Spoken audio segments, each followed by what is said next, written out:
Earlier this month, Virginia became the first southern state to ban LGBTQ discrimination. In January, Utah became the 19th state to ban LGBTQ conversion therapy for children and teens. And 5 years ago, the Supreme Court passed the Marriage Equality Act, making same-sex marriages legal in all 50 states. But there's still a lot of prejudice that exists in the United States, and violent attacks and murders against members of the LGBTQ community are on the rise. And the Trump administration rolled out a policy aimed at codifying discrimination by keeping transgender troops from openly serving in the military. Joining me to discuss all of that is author of the book Gay Like Me, Richie Jackson. He's also an Emmy-nominated television producer of Showtime's Nurse Jackie and one of the producers of Torch Song on Broadway. So, Richie, this book is beautiful. It's a love letter to your son, Jackson. And he came out to you recently, and when he did, your teenage son said being gay is no big deal to him. Yes, he did. He told us when he was 15 he was gay, and I was elated. I wanted him to be gay. I had hoped he'd be gay. It was my greatest wish. But then he said, Daddy, being gay is not a big deal. My generation doesn't think it's a big deal. I thought, oh no, being gay is a really big deal. And why are you so worried about that attitude? But because he's growing up in a world, like you said, with marriage equality, with a drug to prevent HIV. Rainbows are everywhere. Hashtag love is everywhere. And I think that that is masking a very real war that is being waged on the LGBTQ community by the Trump administration and state legislatures. I want to talk to you about your son's birth. Jackson was 3 months premature, and we have a photo of just how tiny he was in that moment. His twin brother didn't make it, and there was a critical point when Jackson needed a blood transfusion. I'm going to read that section of your book to our viewers. You said being prevented from giving you our blood wasn't a medical precaution. The doctors and staff knew we were HIV negative. We had to be tested to do the surrogacy. It was a smackdown when we were already down. One son dead, one son in critical condition who might not survive. We were helpless, and we were made to feel even more helpless. Richie, can you tell our viewers about the federal restrictions that still exist that prevent gay men who are sexually active from donating blood? So in 2000, we were prevented from taking care of our child the way we had pledged to do it. We were parents for just a few weeks. Still in 2020, gay men are prevented from donating blood. The regulation now is they have to be celibate for 1 year. But it's really just still a discriminatory law that says gay men are diseased, we're dirty. And think about it. When the call to our patriotism, the call to act when there's a emergency in America, gay men cannot dive in and say, we want to help too. We are blocked. We are prevented by this discriminatory regulation by the FDA. You talk a lot in your book about President Trump and the Trump administration and what you call a straight lash, the backlash to the Obama administration's more progressive, inclusive idea of LGBTQ citizens as citizens. Yes, as people. And Trump was actually at the wedding that you had to your husband, Jordan. He was. My husband Jordan and I got married in 2012, and we had a very big wedding. And Donald Trump is a longtime family friend of my father-in-law's. So Donald Trump, Melania, Ivanka, and Jared were all at our wedding. So do you think it's possible to be LGBTQ or an ally and still be a Trump supporter? I do not believe the two can coexist. If you support Donald Trump, you are endangering the lives of LGBTQ people. Our safety, our personhood is not a political question. You want to talk politics, talk NAFTA. You don't get to talk about whether I have a right to exist.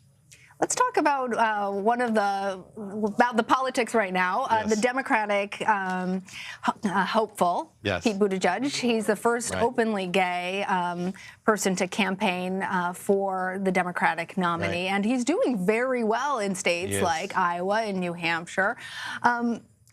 you made some headlines talking about him today, and the criticism that that some gay folks think that he is not gay enough. I know. We're very good at being a circular firing squad in our community. There's this criticism that he's not gay enough, or that he's not the right type of gay that certain people in our community want to put forward. And my point is that the spirit of our community is that we have no litmus test as to who can be a member or what makes a member of the LGBTQ community. You can be my 15-year-old son and come out. You can be those young kids at their school assemblies who are disclosing their gender identity at the school assemblies. You can be that young man at Brigham Young University who said he was gay during his valedictorian speech. Or you can be a man who spent 31 years in the closet for fear that the life he wanted for himself wasn't possible, and for self-hate. That is a legitimate gay experience as these kids who are coming out, and we cannot start giving one gay experience primacy over the other. I'm curious if you could tell our viewers a little bit more about your perspective. Sometimes you sound a bit curmudgeonly in this book. I like to call it angry. Angry, all right. Talking about how far the LGBTQ rights movement has come since you were coming up and where it is now. Right. So one of the things that I think people are finding surprising in my book is that I think it's going to be harder for my son to come out and join the world in 2020 than it was for me in 1983. There are over 100 anti-LGBT bills in state legislatures right now, over 30 states. The Trump administration argued in the Supreme Court that if you can be fired for being gay. They argued in the Supreme Court that gay people could be denied services for being gay. They wanted the Health and Human Services Agency to institute a regulation that medical professionals could cite religious freedom and deny medical care for LGBTQ people. There is a riptide of hate coming at gay people right now. And when our son was a baby and we were teaching him how to swim in the ocean, we said, you swim parallel to a riptide. You do not go into it. This riptide of hate, he has to swim right into and actively work to fight against. And what worries me is these rainbows and this hashtag love is love has lulled this younger generation into complacency. What challenges do you think are going to be the biggest ones in this next generation? Is it at the state and local level? Right. Are the judges that? So I think that's where President Trump is appointing now? I think it's a combination, right? The legislatures are really a obstacle to us, and what they're doing is they're passing these bills to try to get them up to the Supreme Court, and if the Supreme Court passes them, the verdict is in favor, it will embolden other states. There are so many new anti-LGBT bills popping up. They're now trying to criminalize medical care for trans youth, life-affirming and life-saving medical care. So the legislatures are one problem.